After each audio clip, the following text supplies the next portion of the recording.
Sir আমরা এখন শুরু করতে পারি। Assalamu alaikum. Welcome to the clinical class for the postgraduate student. So we are having with us invited examiner as Professor Chaudhry Meshkat Ahmed sir from BSMMU. And also we have in-house examiner Professor Fazilatun-Nisa Malik, Chief Consultant Cardiologist and Interventional Cardiologist. She is also Director Academic Affairs. So we actually, and we also have Dr. Dhiman Bonik, Associate Professor, National Heart Foundation Hospital. So today we're going to present a case for the long case. The case will be presented by Dr. Faisal. Madam, for the thing. So let me begin by thanking Professor Meshkat for joining us for this clinical class. He has really been a pillar of support in helping us enhance clinical studies in our institute during this pandemic, and we're truly grateful to him. We also have with us Ishraq, who's being the moderator, and Dr. Dhiman Bonik, who is going to be a co-examiner with me.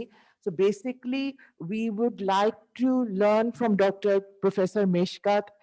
And without further ado, I would request our student, today we are having a long case. And so what are the intricacies of a long case? Now, the importance is that in a long case, it's obviously, the term is long case, but within 6 minutes, the examinee has to highlight what are important for this case. And this requires quite a bit of juggling and quite a bit of presence of mind to do that. So without further ado, I would request our examinee to present his long case. And it is my understanding from Dr. Shamim, who is one of our most energetic registrars here, that you have to present this case within 6 minutes. Right. So you can start now. Assalamu alaikum. Madam, assalamu alaikum. Assalamu alaikum. Hey, assalamu alaikum. কিছু বলবেন? Hello. জি না madam, আপনাকে সালাম দেওয়ার জন্য। আসসালামু আলাইকুম মেশকাত ভাই, ভালো আছেন আপনি? জি আলহামদুলিল্লাহ। Thank you. তাহলে আপনার কাছ থেকে শেখার জন্যই আমরা আসছি। তো আপনি ইনশাআল্লাহ ওকে গাইড করেন, আর লং কেস প্রেজেন্ট করা শুরু করলো আর কি। হ্যাঁ, thank you. Assalamu alaikum. I'm Dr. Mohammad Wasik Faisal, MD thesis student. I'm going to present the history of my patient. Mr. Ali, 35 years old gentleman, hailing from Dinajpur. He's a non-diabetic, normotensive, and smoker, presenting with the complaints of progressive breathlessness for last 2 years. Initially, the breathlessness was during moderate to severe exertion, but from last 4 months, it is progressive, and the breathlessness is even during mild exertion or ordinary household activities. The breathlessness is not associated with any cough, hemoptysis, or any swelling of the legs or any other body parts, or any bluish discoloration of skin, foot, nails, or lips. The breathlessness, it is not associated, and the breathlessness has no diurnal or seasonal variation. It is not associated with intake of any food or exposure to any dust, pollens, or cold. He has no history of any bronchial asthma among his family members. He has no history of any breathlessness during lying flat or during at late hour of night. He has a history of occasional palpitation for last 1 year. Initially, the palpitation was during moderate to severe exertion or during anxiety, but for last 2 to 3 months, he felt the palpitation even with mild exertion.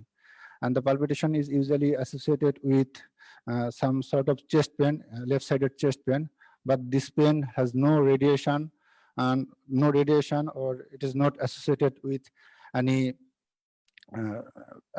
shortness. It is not associated with any shortness of breath on that time. It is not associated with any dizziness or blackout or syncope.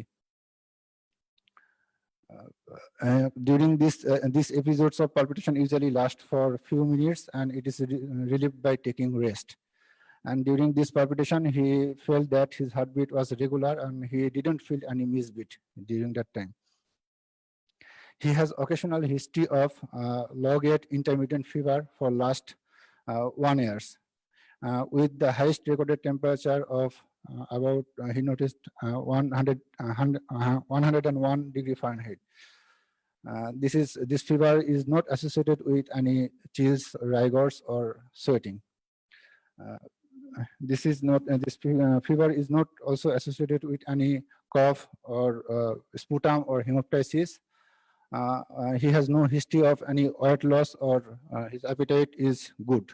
He has no history of any contact with tubercular patient, or he is not traveling to any malaria or cardiology or endemic area. On query, he has a history of repeated respiratory tract infection for last 1 year and multiple joint pain during this time. His episode lasted for almost 1 week, and it is relieved by taking some medications, but he couldn't mention the name. This is his first hospital administration, but before this administration, he visited some local doctors, and he underwent 2-time echocardiographic evaluation in Dinajpur, and he was taking some medications like penicillin and warfarin, he mentioned, for last 2 months. He has no history of any syncope or blackout, or he has no history of any difficulty in swelling or any hoarseness of voice. He was immunized as per EPI schedule.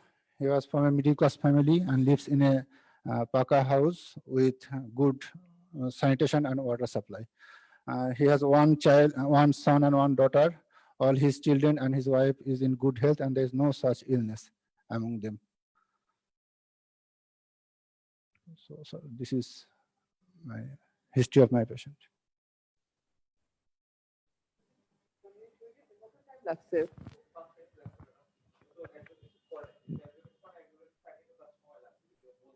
না তাহলে যে Mishkat sir long কেসে যখন আপনারা long case নেন হ্যাঁ don't you expect is this enough what he did or should he have also gone to the examination and to his diagnosis what do you expect from a examinee when they are asked to present a long case?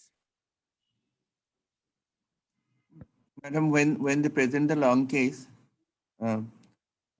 it always depends upon the examiner. At the times, the examinee, when at the middle of his presentation, examiner may have some question, then he can interrupt in that portion. But generally, we expect the examinee to complete the whole clinical examination and diagnosis. Exactly, because here we were not stopping you. So what we expected is you've just given us the history of present illness, you've given us the history of his family history and his socio-economic history. And you've also given a bit of drug history or history of medication. But you have not at all touched upon the examination findings. So this history would be considered incomplete if we were just there sitting and we had asked you to present this history.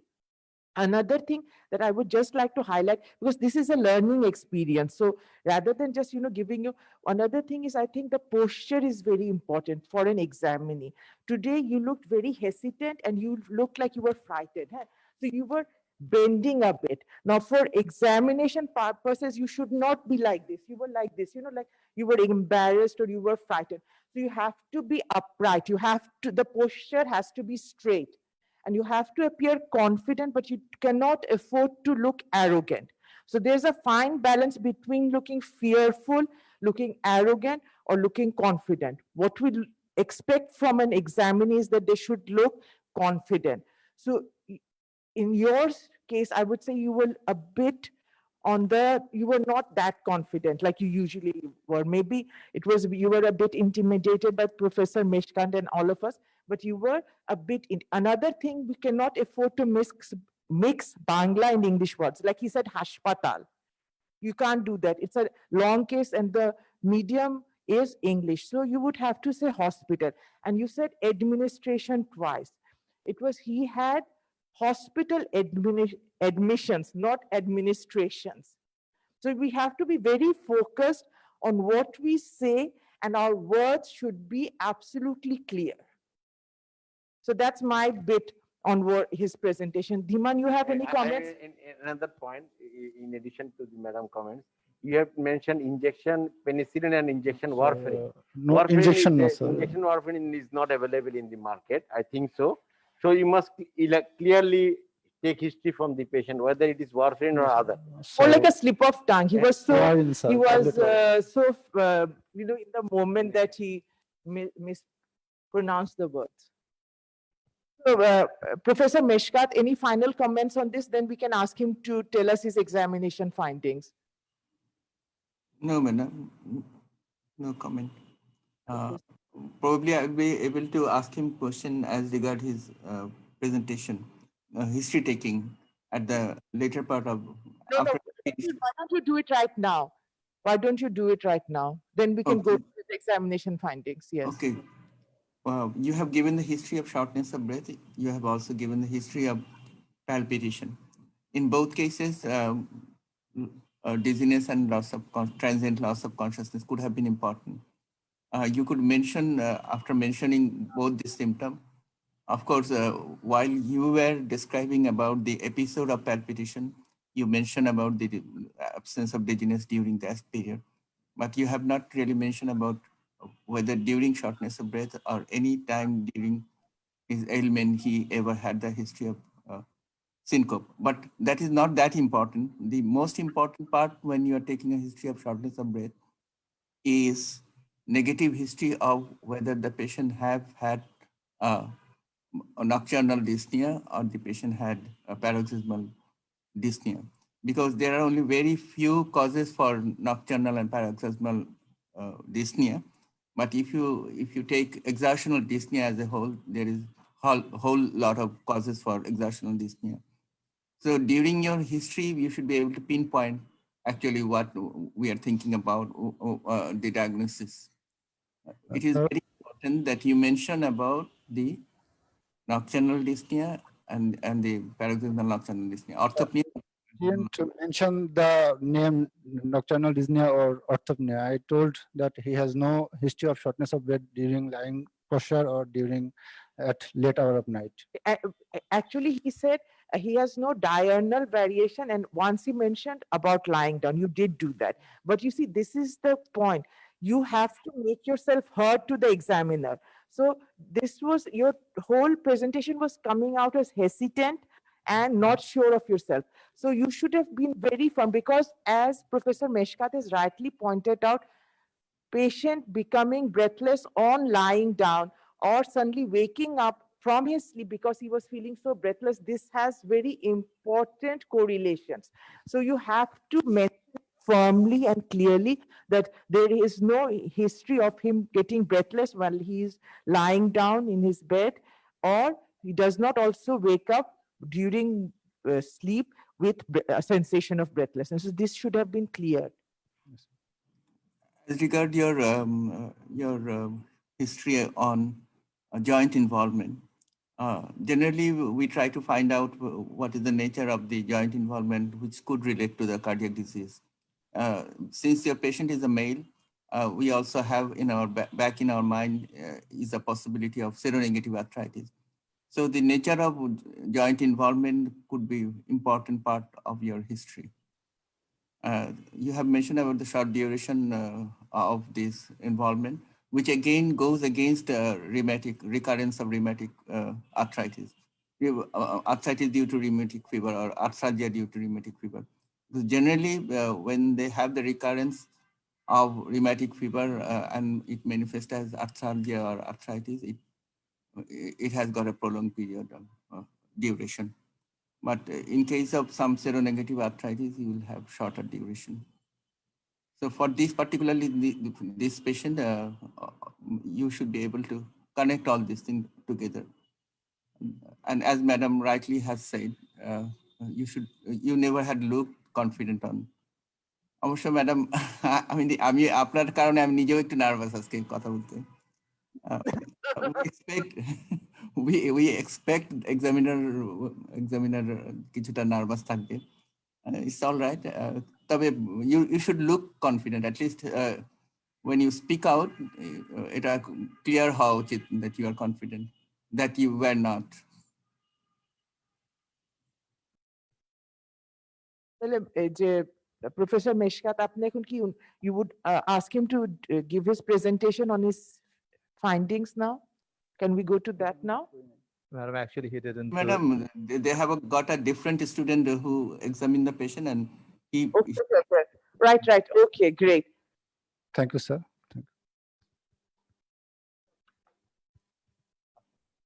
So, Dr. Nurul, please. Dr. Nurul is one of our student, MD Phase B student.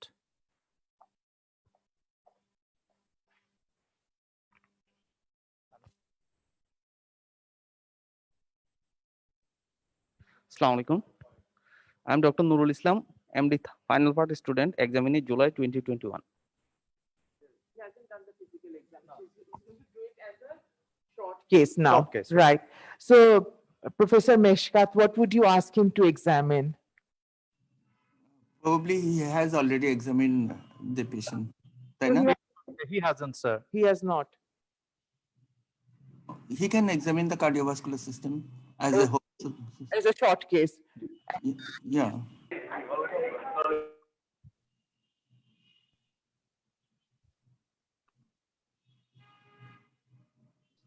So short case এ কত সময় পায় রুগীরা? 4 to 5 minutes. Short কেসে madam 6 minute করে থাকে, মানে total 20 minutes 6 minute করে 3টা করতে পারে।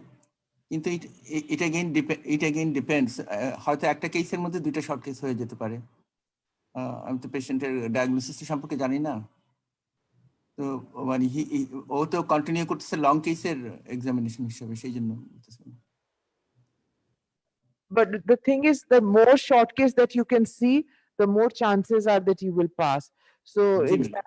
examinees really need to brush up their act, because sometimes examiners are not that helpful. They will just allow you to go on doing, and then at the end of the time, you'll just finish 2 cases.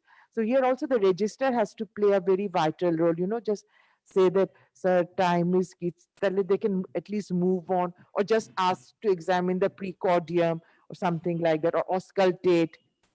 Because we want one thing students should remember, the examiner always wants to help you. This, the examinee should always keep in mind, because the examiner is there to help you. So if you don't, create your own problems and you usually the examinees are so nervous, they dig their own hole. So don't say anything, give yourself time, at least 20 seconds before you say something, and go ahead and do things coolly and symmetrically. So Dhiman, Times in short case we ask the examinee to just auscultate in the base of the heart, just auscultate at the base of the heart. And on the in other cases we may ask the examinee to examine the whole cardiovascular system. It depends upon the case that he is examining. Maybe in the first case we want to find out his competency on short case. And thereafter, probably in 6 or 7 minutes, we can complete another 2 cases. He's already done the general examination. So Since this patient, since we have heard about this patient's history, probably it appeared to me that the examination of the whole cardiovascular system will be relevant for this patient.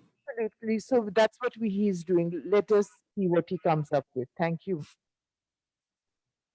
So probably he has also gone through this history, and he should have something back in his mind, what he is expecting from this patient, while the examiner is asking him to see the cardiovascular system. which generally examiner does not.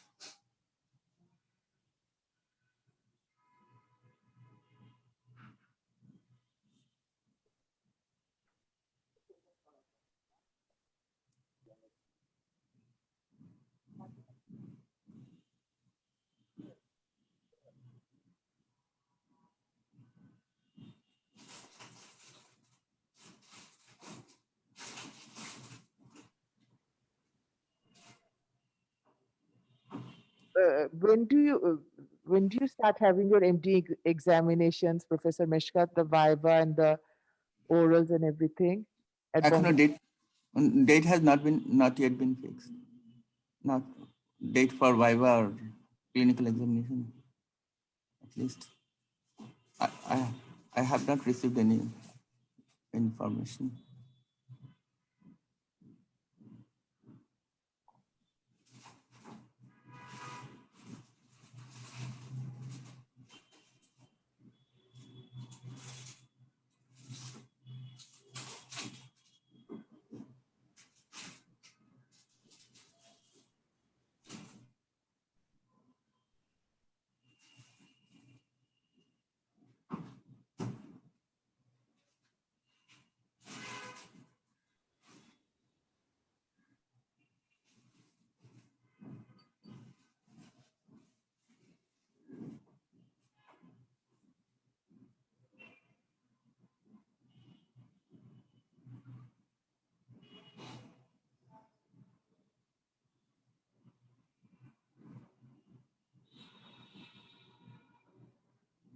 Well, I just saw him do something which is an absolute no-no, and it ensures that you fail the exam.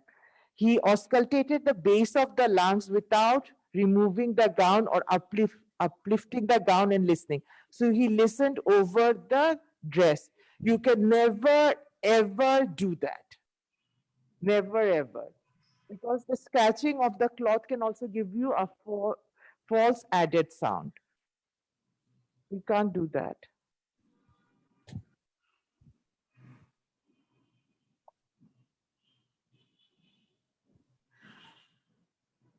So, Professor Meshkat, your questions. He's finished his examination. Yes, madam, I agree with you because even after all these years, I need to expose the patient to when I look to hear his lung. I can hear the heart over the dress, but while you are auscultating the lung, it is so difficult if you don't expose the patient. Even years after you have passed the studentship, probably throughout your whole life, you need to auscultate the patient after unexposing the patient's back.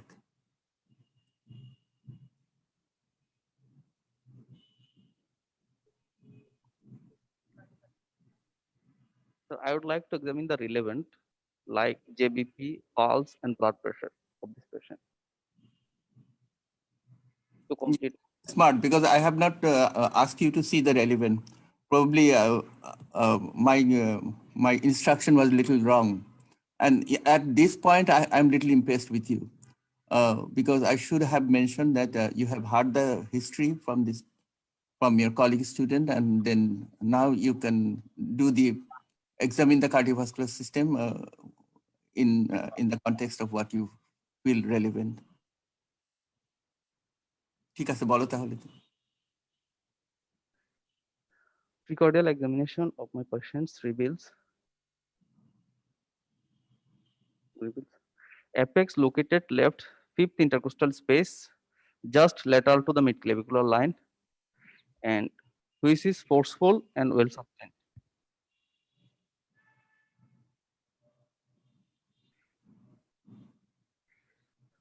There is a loud first heart sound, and aortic component of the second heart sound is soft.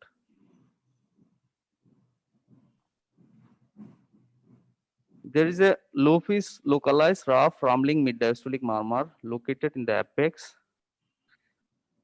which is best heard in the left lateral position, breath hold after expiration with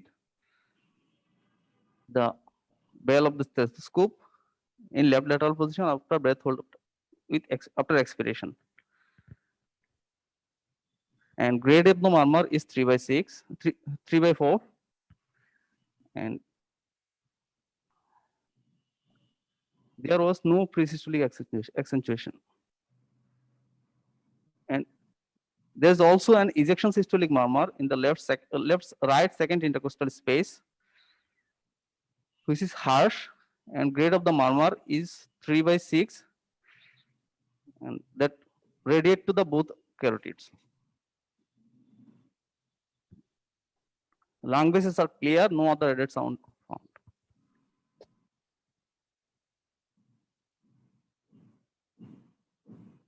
What is the grade of the murmur in the mitral area? This You one time said that it is 3/6, next time you get it 3/4, so diastolic murmur 3/4. 3/4. 4, This is diastolic murmur, and systolic murmur is 3/6. 3/6. Is there any thrill there? No, sir. I'm a bit confused actually. First of all, I think Professor Meshkat asked you to examine the cardiovascular system, didn't ask you to examine the precordium. So his instruction was pretty broad. And my understanding is that in the cardiovascular system, you have to examine the pulse, and you were rightly pointed that you could not examine the JVP and the blood pressure as you hadn't done it, you were asking permission. So the thing was your examiner asked you to examine the cardiovascular system, and then he instructed you to tell him the findings as per the history that you had heard. But the whole instruction had been focused on cardiovascular system. He never asked you to just focus on the precordium. So this is another very common mistake we as examinees tend to do. We do not follow the examiner's instructions. Professor Meshkat? Right, madam. When he took the permission of focusing his examination on the focused portion from the history, I agreed with him. But after completing his finding of precordial examination, he should have referred about the pulse and the JPP, because pulse is very important in this patient from the history and clinical examination. This patient could have irregular pulse. This patient could have anacrotic pulse, and JVP is also important. Whether at least there is no pulsation in the neck could have been sufficient to make us understand that he doesn't have any pulmonary hypertension or any right-sided failure. Normal neck, there is no pulsation in the neck. The simple word could make us happy about his not examining the neck vein. So these few things could make him smart. And the findings of the precordium. Particularly for this patient, measuring the blood pressure is also important. My next question, have you seen this patient prior to today in the wards? No, You have not seen this patient in the ward. But your examination, I mean, it really sound very professional. And you want to make any comment? Yes, diastolic murmur grading is 3/4. I am unaware of this. Who said it is 3/4? Isn't it always by 6? I mean, the thing is, there are 6 now. Six. 1 is you can barely hear the murmur. 2, okay, you can hear it. 3, you can hear it well. 4, it is associated with a thrill. 5, it is like you can hear it very easily. And 6 is even when you're not, your belly is or your diaphragm is not touching the precordium, you can hear it. These are the 6. Where did you learn that in diastolic it is 4? I mean, it is the same for systolic as well as diastolic. That is our understanding. Where did you learn that for diastolic it is only 4? sorry, ma'am, I can't keep the reference right now. Huh? I think I have read in some. Sir, is there anything like this, sir? I am also unaware about, I was unaware about this distinction, systolic and diastolic murmur, but at the same time, I am also curious about knowing this. when he was mentioning about the grading of the murmur separately for aortic and mitral, for systolic murmur and diastolic murmur, then he looked confident. I thought that it may be reasonable to differentiate, because for diastolic murmur, you can have different grading system. But as Madam said, I'm also not aware about that. So he can defend himself. Where did you learn about this? This grading is different for diastolic and systolic. I mean, we are unaware of it. Maybe this is something that has come up new. So we want to learn from you. Where did you learn about this difference in grading? So, ma'am, I can't give the reference right now, but I have read somewhere in. So my thought another on both. tip for examinees, never ever say anything that you cannot give reference to. Right? Well, one thing maybe I can say is that usually diastolic murmurs usually are more softer than systolic murmurs, generally speaking. But so the maximum, so that is one thing, but I'm not aware that there is difference.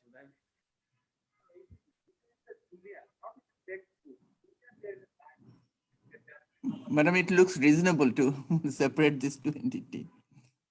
Maybe we'll be able to find out it somewhere. But to me, that it seems reasonable to make a difference between systolic and diastolic murmur when we are referring to grading. Right. So do you want to ask him questions about his clinical examination and also comments on his how he presented his clinical findings? No, madam. As I said, he has not mentioned anything about pulse and blood pressure or jugular venous pressure. He could have mentioned all these things very quickly. Sir, When- what to- he has mentioned, sir, murmur in the aortic area with radiation to both carotids. Is it the way, or should be mentioned that both necks? Both are correct, I think. When he is examining a patient, he is not really expressing his thing in terms of a layman.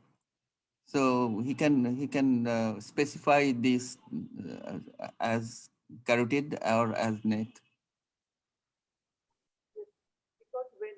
What Professor Meshkat is saying, that when he gives the history of the patient, it always has to be in the patient's language.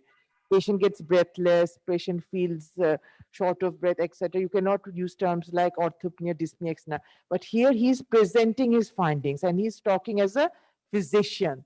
So he knows that the main artery that is going up is the carotids. But his examination, you sounded very, I mean, you didn't sound confident. That is something that we were looking for. It sounded more like you knew the findings and you were just sort of telling us that. That's why I asked you the question, have you seen this case before?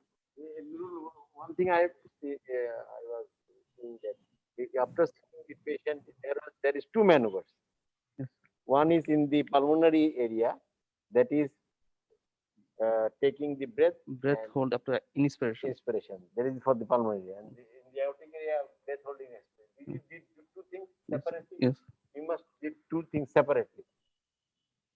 Because radiation to the neck, I think you don't do, you did one.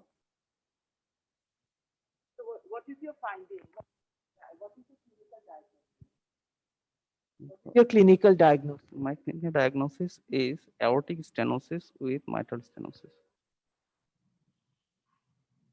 And patient is not in sinus rhythm.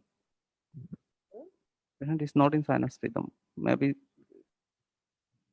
You were asked to examine the cardiovascular system, so you must do a good job of examining the pulse, right?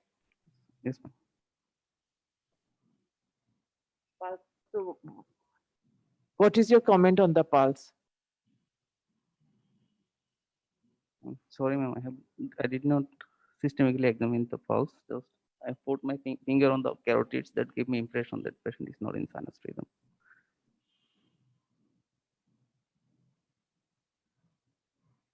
So do you have any differential diagnosis?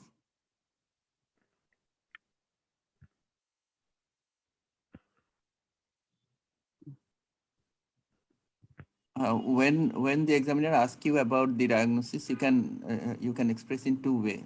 You can mention about the diagnosis itself if you're very confident that there are rare possibility of having any differential diagnosis. That is okay. And when you may have some differential diagnosis close differential diagnosis, then probably you should answer in a way that I want to offer some differential diagnosis. Particularly in this case, you have mentioned about a single diagnosis. So you do not have any differential diagnosis, right? Do you have any differential diagnosis? Because already you have given us an impression about that you know the case while you were mentioning about the findings, and now you are mentioning about a single diagnosis. That is why I was asking whether this patient could have any differential diagnosis or not.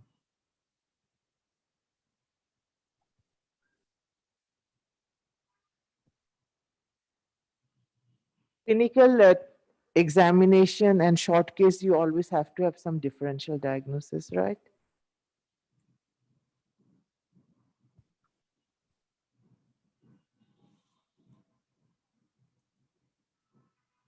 In our last, the week before this, there was this presentation on hypertrophic obstructive cardiomyopathy, and Dr. Monwar was making a comment that a student failed the examination short case because his first diagnosis was hypertrophic obstructive cardiomyopathy. Now you can't do that, right? Unless you know the clinical diagnosis, you can't. So he should have clinically talked about aortic stenosis, and then as a differential, he should have gone to that, but he didn't do that. So if even sometimes, when we know the case, that is more of a hindrance than a help to us, because then, we start having a tunnel vision. So if you had not known, so there are two murmurs. What could the possible other differentials be? One is the diastolic murmur And the and systolic another murmur. is the systolic murmur.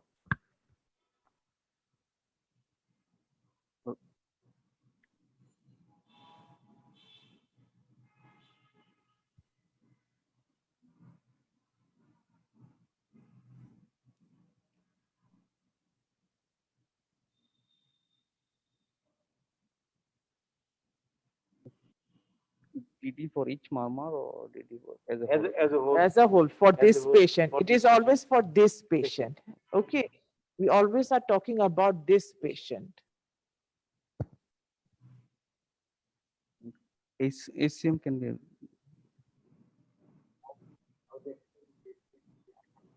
everything. This patient has a systolic murmur and the mid diastolic murmur. there will be ejection systolic murmur, and if that is having associated tremor, there will be systolic murmur, flow murmur to the mitral. Low murmur in the mitral area, It is flow. but that flow murmur will not have getting of 4/3 as by you or 3/6 as by us. It will be That's more all. softer.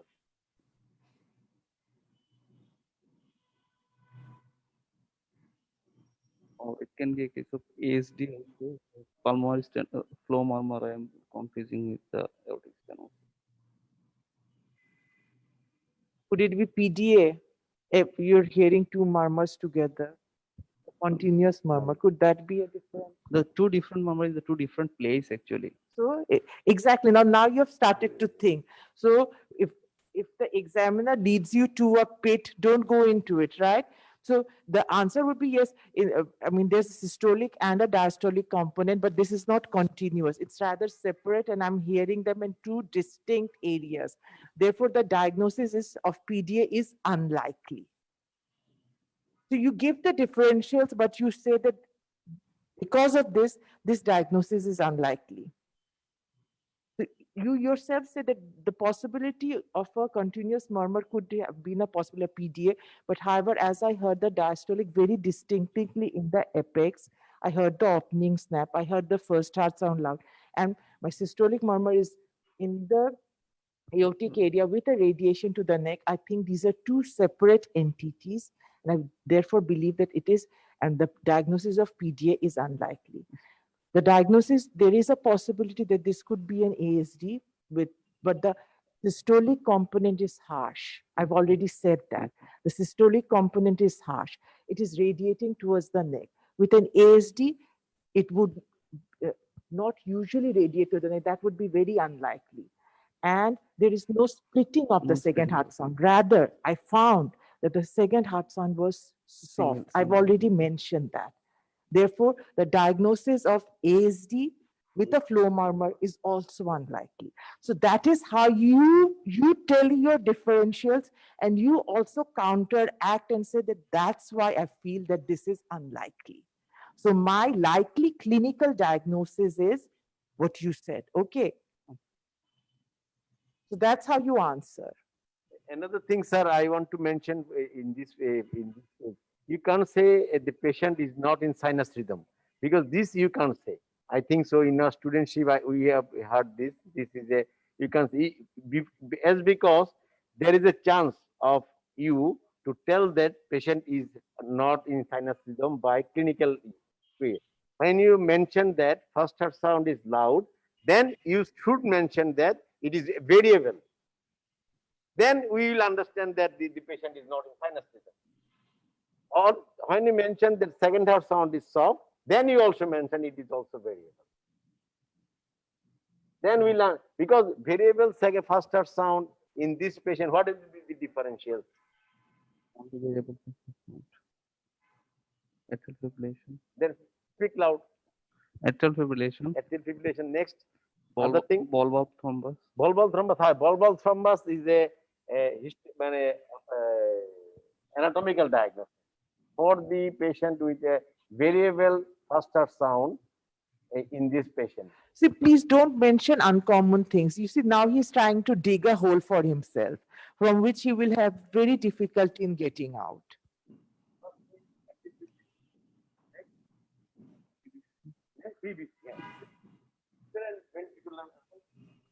Different ventricular ectopics, paroxysmal ventricular ectopics, or atrial ectopics even. You cannot differentiate. It is very tough to differentiate atrial fibrillation with paroxysmal ventricular contraction.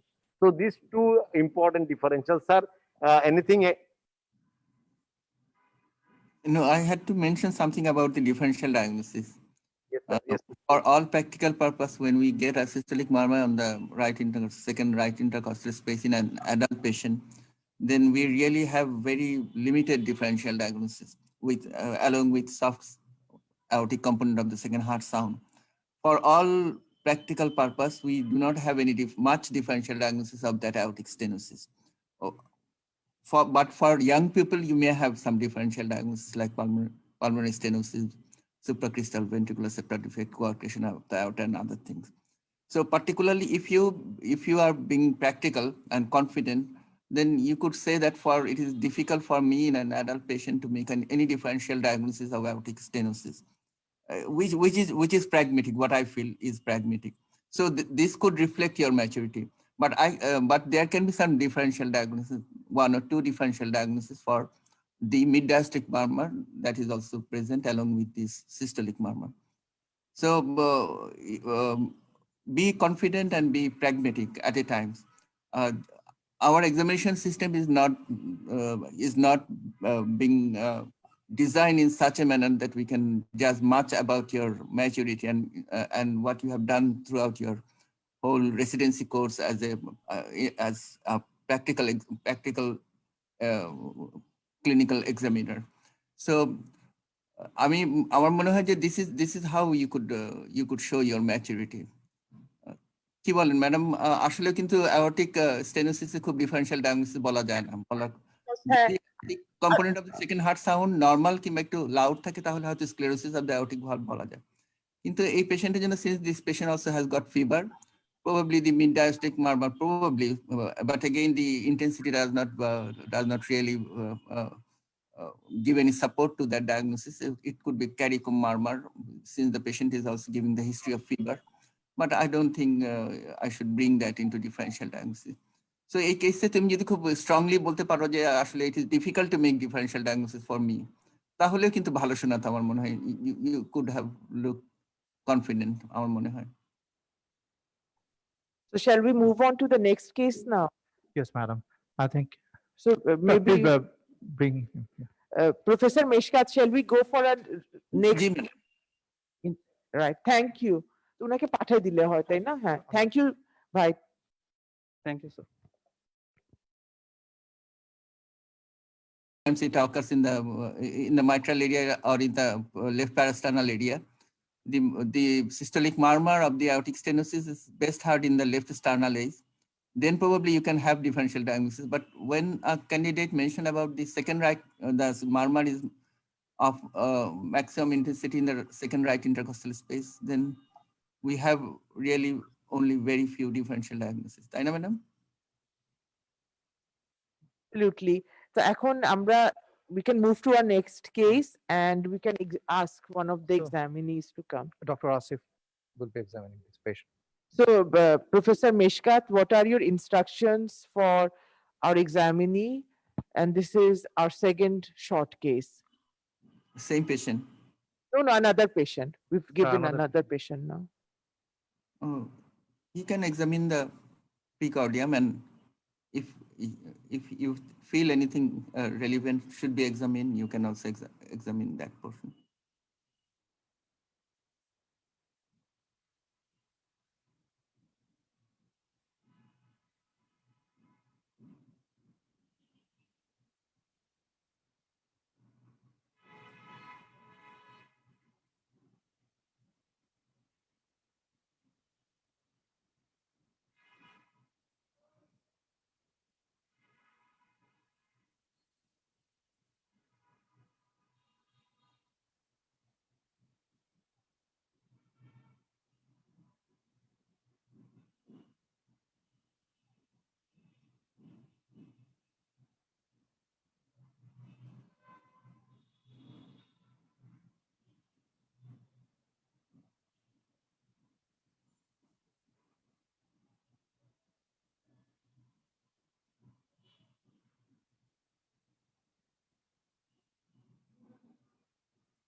Sir, he has completed his exam in the precordium. I want to check the JPPs, all the peripheral pulses and blood pressure to measure to correlate my findings, sir. Okay, you just describe what you have found. The precordial examination of my patient reveals the shape of the chest is normal and there is a scar mark in the in the left side of the chest, and there's visible pulsation in the apex, and there's also some visible pulsation in the neck, and the scar mark is parasternal actually. And so on palpation, the apex beat is located in the left 6th intercostal space, just lateral to the midclavicular line, which is forceful and sustained. And there is a diastolic thrill in the apical area, and there is also left parasternal hip and epigastric pulsation, and there is palpable P2, and there is also a systolic thrill in the aortic area. On auscultation, sir, the first heart sound is loud, and the first heart sound is loud, but the second heart sound is soft, and there is a low pitch localized rough rumbling mid diastolic murmur, which is heard in the apical area with the breath hold in patient in left lateral position, with breath hold after expiration, with the bell of the stethoscope, with pitch history accentuation. And there is also a pansystolic murmur heard in the mitral area, which radiates to the left axilla. I have also appreciated a harsh ejection system murmur in the aortic area, which radiates to both carotids. And I have also found a early diastolic murmur in the left upper parasternal region in sitting posture with breath hold after expiration. And the lung bases are clear, sir.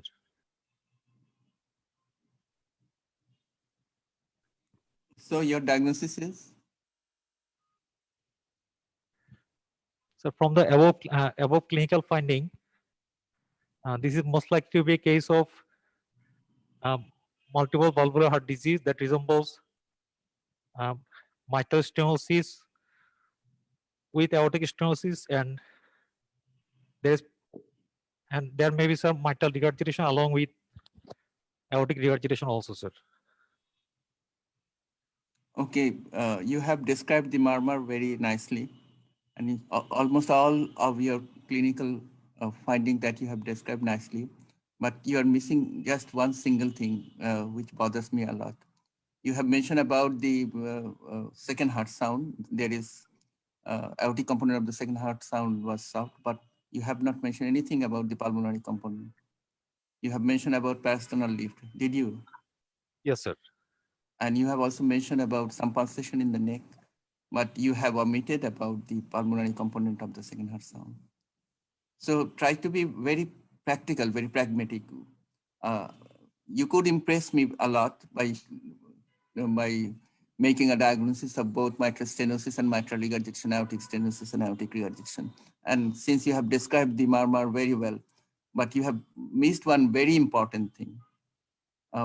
What is about the pulmonary component of the second heart sound? Component of the second heart sound seem to be loud, sir.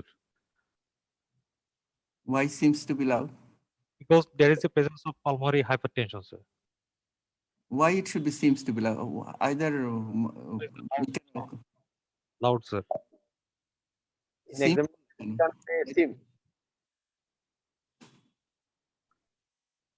Sir, আচ্ছা না ঠিক আছে sir, another thing I want to add in this patient, you have mentioned a scar mark in the chest wall. How will you correlate with this, your findings, and in your diagnosis, it doesn't mention about the scar mark. Where this scar mark is and what area, and where does it signifies anything with your diagnosis? Sir, as I didn't take the history, but the location of the scar mark signifies maybe he had a history of surgery like Sir, close metal commissurotomy or like this, sir. What? মানে Closed metal commissurotomy commissurotomy, or like this. CMC, Yes, sir. CMC. The scar mark extend from the Sir, extension should be told in the, I think in the short case or long case. It is a part is in the anterior wall and in the part is in the lateral surface. yes, sir. And in the fourth, almost in the, it is in the, I have seen counted, you have counted, Yes. it is in the fourth intercostal Yes. space. Then anything on the lateral side in the fourth intercostal space radiate to the back, where is scar mark. There is a scar mark in the back. Is it the same procedure or different procedure? I'm not sure And about that. another scar mark is, if this patient has a scar mark, his scar mark is very important in this patient, with your diagnosis. Another scar mark starts from here and radiate almost to the back.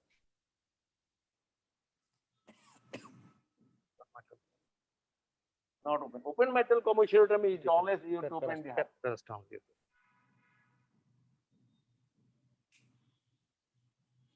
So in case when you have many findings and you have many differential, you have got many diagnoses as well. And in that case, you try to be very precise about your diagnosis and the clinical clues that brings you to that diagnosis. Particularly for this patient, he had so many interesting findings to correlate, because this patient could have CMC and post-CMC. We know in many cases after closed mitral commissurotomy, there can be restenosis of the mitral valve, and along with this aortic valve involvement. Pulmonary hypertension is one of the important components that you have missed. So particularly in this type of cases, we do not want to cross the examining, because you have found many findings and you could correlate well. So in those cases, you do not face much question. CMC, yeah, CMC, almost CMC is done. There is a scar mark there. And will you find the P6? You mentioned P6 abstinence. Will there be P6 abstinence?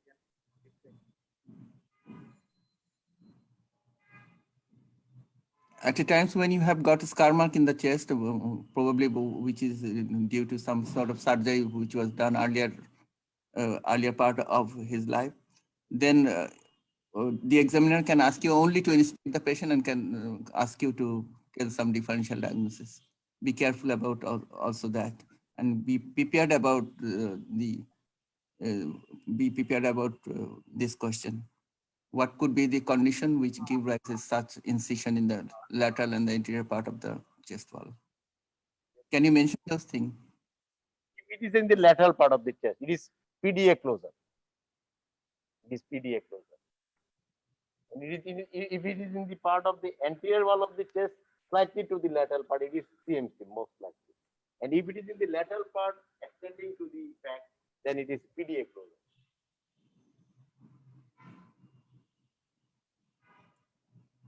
We can move to our next phase Yes, now, right? Yes, madam. So with permission, Sanjay. So we're getting into the next part with instrument, right, Dr. Shamim? Shamim, আমরা কি X-ray দিচ্ছি, আমরা কি দিচ্ছি instrument? ECG দিয়ে. Okay. So we are starting with ECG. To show two ECGs, one X-ray or two X-rays and two instruments, right? And this is going to be a rapid fire round type of thing, okay? Yes. And we hope to finish by 11:30. And grateful that Professor Meshkat is with us to share his knowledge and wisdom and expertise. Madam, today I cannot bend my back because of your presence. I have to be very alert and No, that is being very, you are the boss here. You're the expert in clinic, and you're the examiner. So I am a bit overwhelmed by your presence, honestly. So this is the first The first ECG. ECG. Volunteer. Someone from page.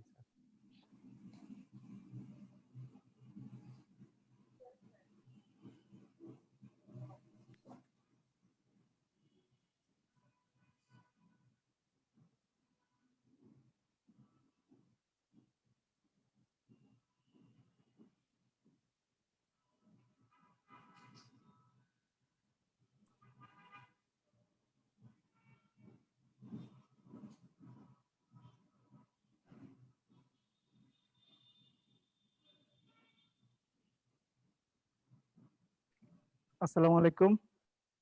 I am Dr. Abdullah Al Harun, Phase B resident cardiology. This is 12 bleed standard surface ECG showing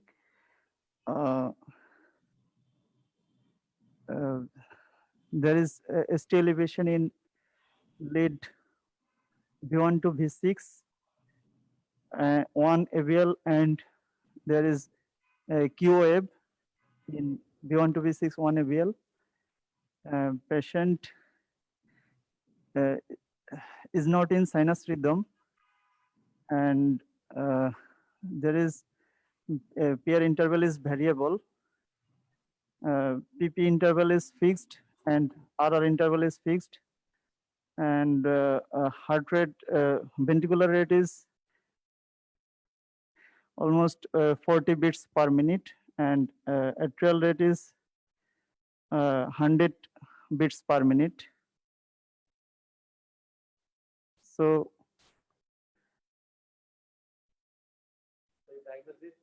so my diagnosis is, so this is acute extensive.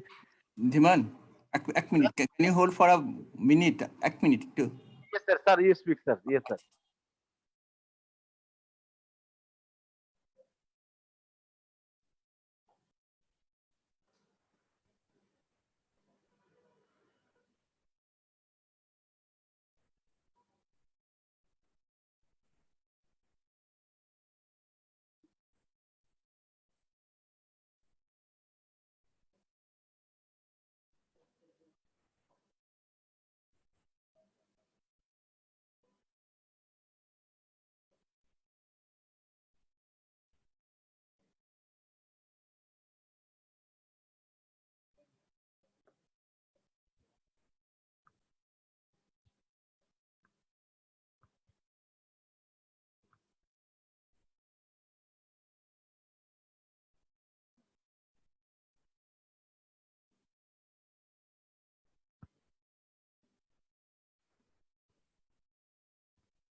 Nice, sir. Nice.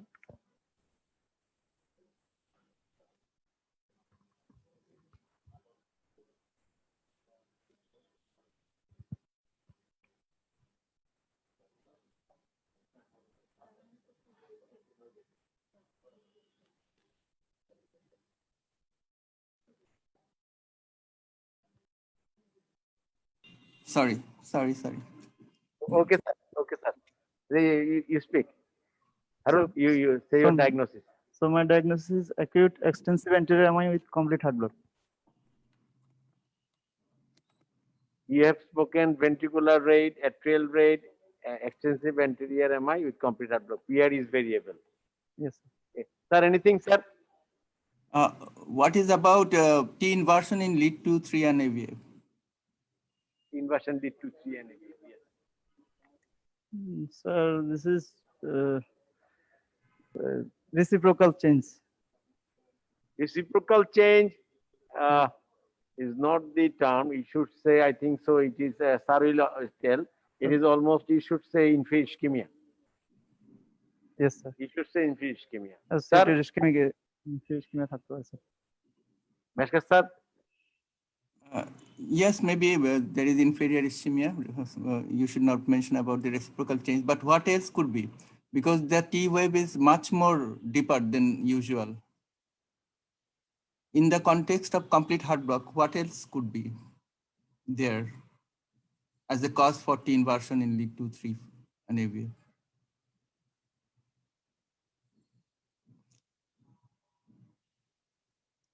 What are the causes of deep T inversion?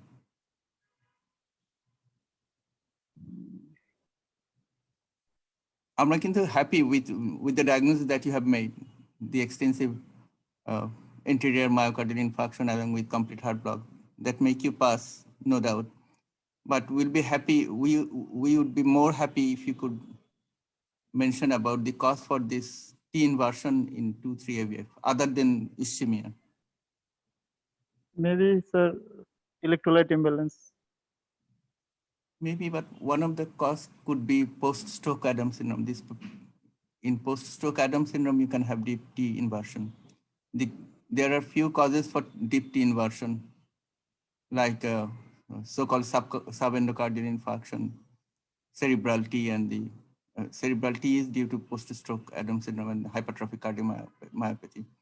So in the context of complete heart block, if you ever get any deep T inversion in the chest lead or in the limb lead, then you can think about post-stroke Adams syndrome T inversion. Yes, sir. Okay. It is very important. So Next. did you understand it? Deep T inversion has 3 or 4 important differentials. Number Yes, one differentials is a hypertrophic cardiomyopathy, subendocardial MI, or cerebral T. The cerebral T are due to this post-stroke Adams syndrome. Yes.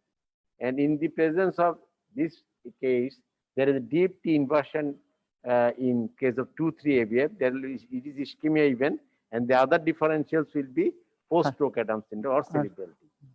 Yes. Sir, okay, sir? Okay, Sir, and we go next, to the next ECG, please. sir. Thank you.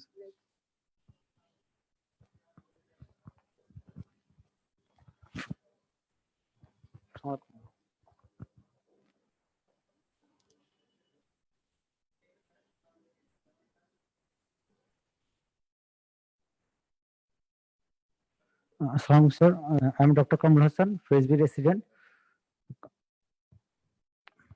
12-bit surface ECG showing rhythm is irregular. There is a absent P wave, and there is a ST elevation in the lead 2, 3, and ABF.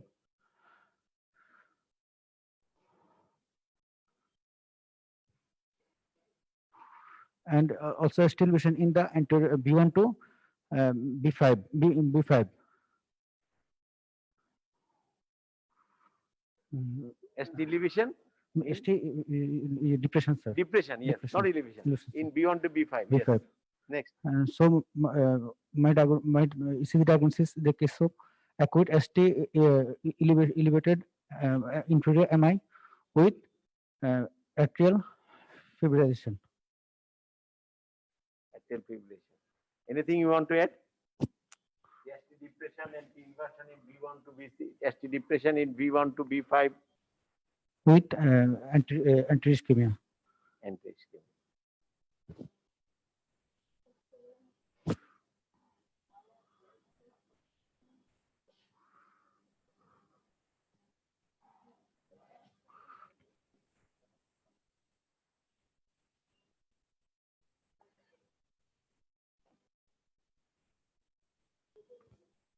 Sir, anything, sir? Always try to mention the heart rate when you have made a diagnosis of atrial fibrillation, whether this patient has got fast ventricular rate or not. It's fast ventricular rate. Always mention it. Always mention it.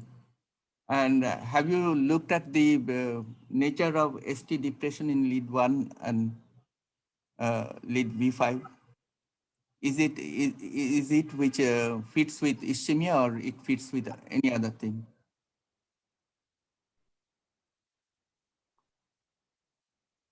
Is it symmetrical, T inversion? No, sir. It's symmetrical, no, sir. It's symmetrical. What else could be there other than ischemia? Sir mentioned that ST depression in B1 and ST depression in B5. Yes, There sir. are different. You see? Lead 1 and B, lead 1 AVL and V5. And also in V1, V2, V3 is different. So it's There is not ST depression is taking a pattern in B5. so it's maybe Wallen. Yes?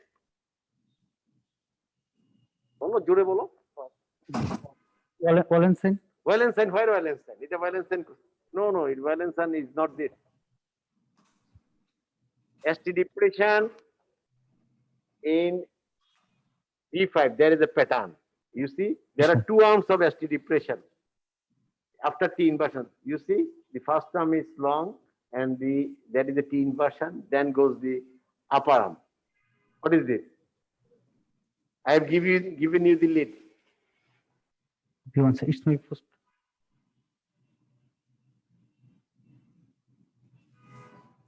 Sir, Okay, so far তুমি যতটুকু বলছো, you can pass with that, with the diagnosis of inferior myocardial infarction and complete heart block. It makes you pass. But to me, the nature of ST depression looks more that goes with left ventricular hypertrophy. But particularly in these cases, since we cannot have left atrial enlargement, features of left atrial enlargement due to absence of P wave. But if you look at the voltage criteria in V5, although it does not satisfy the voltage criteria, but to me it appears it could be the atrial fibrillation was probably due to left ventricular hypertrophy resulting from hypertension, and then this patient has suffered from acute myocardial infarction. yes, Also, sir. atrial fibrillation can occur as a result of acute myocardial infarction. As a whole, total concept নিতে পারলে ভালো হয় আর কি। In ECG, sir, is that from ECG, you should take a total conception of the patient. As the patient has atrial fibrillation with inferior MI, and there is ST depression pattern in B5 simulating almost to the strain pattern. And the one thing is different from this is that there is no voltage criteria is positive. So if the scenario is asked to you, then you can say this patient having hypertension, and from hypertension, he had a diastolic dysfunction which dilated the LA, and there is atrial fibrillation, and giving rise to a risk factor of hypertension, giving rise to MI. And in MI, in MI you can have atrial fibrillation also. How it is possible? In inferior MI, if there is atrial fibrillation, a patient with an inferior MI has no atrial fibrillation, and a patient with inferior MI has atrial fibrillation. What will be your evaluation for these two patients? Yeah, same or different? Different, sir. Why do you, what difference? A patient has inferior MI with sinus rhythm, and a patient with inferior MI with atrial fibrillation.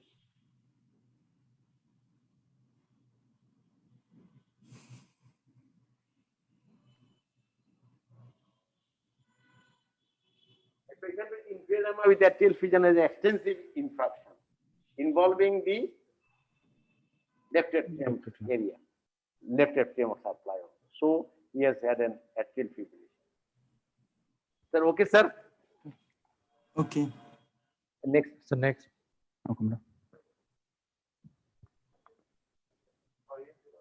Dr. Faria, please. Sorry, Dr. Maliha. So Faria. Dr. Maliha, please.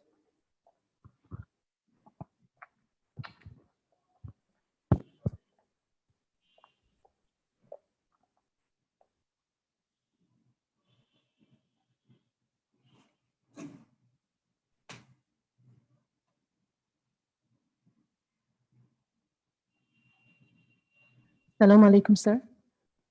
I'm Dr. Maliha Islam, Phase B Western Cardiology. Sir, this is extra chest, posterior anterior view showing hazy opacities involving both lung fields extending from the hilum. Sir, the cardiac shadow.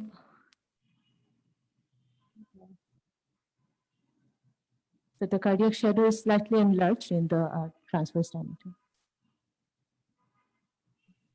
So the trachea is centrally placed. The bony shadow is normal. The costa and cardiophrenic angles are normal.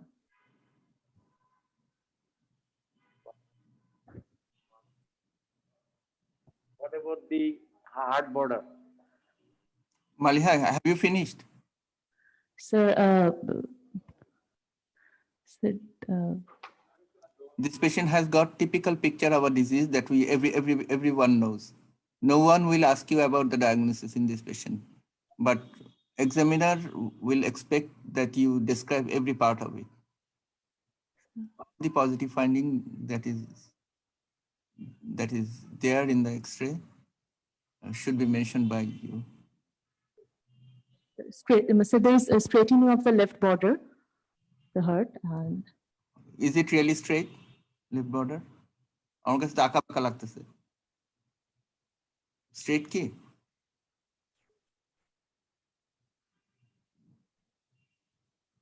দেখো pulmonary compound, pulmonary কোনাসটা বাল্জ হয়ে আছে, ওটার মাঝখানে একটু বের মতো আছে। ওদিকে আবার অ্যাওটার সাথে পালমোনারি সেটা বাল্জ হওয়ার কারণে একটু বের মতো আছে, তাই না? স্ট্রেট লাইন তো না। লেফট বর্ডার, লেফট বর্ডার কি কি দিয়ে হয় বলতো? what are the structure that forms the left border of the heart?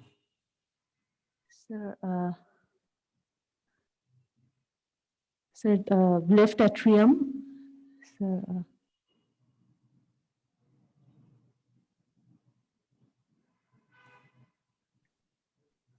Always মানে লার্নিং প্রসেসটা তোমাদের এরকম হওয়া উচিত না, পুরো মেকানিজমটা জেনে তারপর স্ট্রেটেনিং যে বলো তোমরা, স্ট্রেটেনিংটা কিন্তু অনেক সময় হয় কি যে এই পালমোনারি হাইপারটেনশনের জন্য the bulging of the pulmonary artery যদি এতটা বালজ না করতো তাহলে কিন্তু স্ট্রেটই হতো, বুঝছো? right, sir. সময় হয়তো স্ট্রেট ছিল, but now the pulmonary artery has bulged further, so the straightening of the left border has gone away. তো এটা বলতে যে এখন তোমাকে আমরা we are asking about what are the structure forming the left border, সেটা যদি না পারো তখন কিন্তু তুমি you create a bad impression. বুঝতে পারছো মালিহা? প্রথম থেকে বলো উপর থেকে নিচে, what are the structure that constitute that. নিচে দেখো এটা কিন্তু কত সহজ একটা এক্সরে, তাই না? দেখে মনে হবে যে ডায়াগনোসিস আমি করতে পারবো, কিন্তু সহজ জিনিসেই এক্সামিনার তখন আবার কঠিন হয়ে যায় যখন মনে করে যে বেসিক কিছু জিনিস ধরবে। উপর থেকে নিচ পর্যন্ত বলো। সবচেয়ে উপরে কি ফর্ম করে লেফট বর্ডারে? Pulmonary conus. পালমোনারি কোনাস না তার উপরে কিছু আছে? তুই এটা দেখো আমার দিকে, তার উপরে কি থাকে? তারপরে কি থাকে পালমোনারি কোনাসের উপরে? Aortic Aortic knuckle. Aortic Nakol এখানে কি আছে দেখতে পাচ্ছ? অ্যাওটিক নাকেল এখানে আছে? No, sir. নাই? এটাও কিন্তু একটা পজিটিভ ফাইন্ডিং, তাই না? ইনকনসপিকিউয়াস aortic Nakol which is a feature of submitral stenosis, তাই না? Right, sir. কিন্তু স্ট্রেটেনিং হয় নাই, একটা সময় হয়তো স্ট্রেটেনিং ছিল, but due to bulging, further bulging of the pulmonary artery, it has now that component has bulged out. বুঝতে পারছো? এখন স্ট্রেট নাই। Okay, you have to mention about other findings. আর কি আছে বলো? Sir, double right heart border. Double right heart border, আছে, sir. Okay, the outer border is formed by which structure? Sir, right atrium. Okay, and the inner one? Sir, right ventricle, right auricle. Left atrium. সাধারণত left অ্যাট্রিয়ামের এই বর্ডারটা স্পাইনের পিছনে থাকে। Since the left atrium has enlarged, it has also pushed down the right atrium further to the right.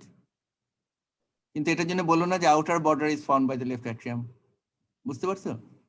খুব simple জিনিস, অনেক সময় mistake হয়। The outer border is formed by the right atrium because the enlarged left atrium has pushed it further to the right.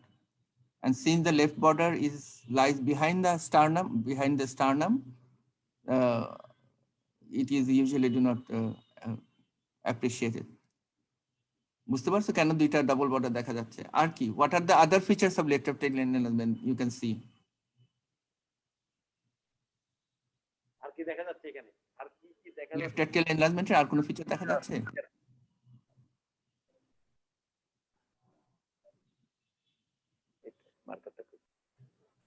এই দেখো basic জিনিসগুলো miss করলে diagnosis আমরা জানতে চাই না। এখানে দেখা যাচ্ছে একটা জিনিস, খুব সুন্দর দেখা যাচ্ছে। এটা তো ক্লাসিক্যাল একটা ইসে না, এক্সরেটা রেখে দেওয়া উচিত। All classical pictures are there. Classical picture of inconspicuous aortic knuckle, classical picture of double border, classical picture of Bifurcation is white, sir. ক্যারেনাটা white. Widening of the carina, actually, you said is tracheal bifurcation. widening of the carina, splaying of the left bronchus দেখতে পাচ্ছ? Bronchus আছে। ক্যারিনার angle normally কত বলো তো? কেন এটা white বলছো? কতটুকু অ্যাঙ্গেলে নরমাল? ক্যারিনা Sir, কতটুকু নরমাল? So 90 degrees. শুনে খুব বেসিক জিনিসগুলো শিখবা, মানে mitral stenosis is the basic thing and this is one of the important X-ray almost always you'll get in the examination. So try to learn every basic of it. নাহলে কিন্তু মানে শেখাটা ভালো হয় না। ওকে, আর কিছু পজিটিভ ফাইন্ডিং সবগুলো বলতে হবে তোমাকে, আমি ডায়াগনোসিস জিজ্ঞেসই করবো না। খুব important positive finding. Vascular marking গুলো কি আছে? It's prominent, sir. কোথায় প্রমিনেন্ট So ছাড়া? upper lobar হ্যাঁ, upper lobe diversion, diversion. diversion assist. Upper lobe দেখো সবগুলো একদম Which is the feature of upper lobe diversion? কিসের ফিচার? মালিহা, upper lobe diversion কিসের ফিচার? Sir, MS এর সাথে স্যার হার্ট ফেলিয়ার থাকলে, স্যার কনজেশন থাকলে। না তো হইলো না তো, এটা কিসের? Congestion in artery, congestion in capillary, congestion in vein, where? Sir ভেইনে, স্যার। ওকে, তাহলে তুমি তো মেকানিজমও বলতে পারবে না আপার লোব ডাইভারশনের। আর কি পজিটিভ ফাইন্ডিং আছে বলো এই পেশেন্টের এক্সরেতে? এপেক্স সম্পর্কে কিছু বলবে? এপেক্সটা কিরকম? লেফট ভেন্ট্রিকুলার টাইপ না রাইট ভেন্ট্রিকুলার টাইপ?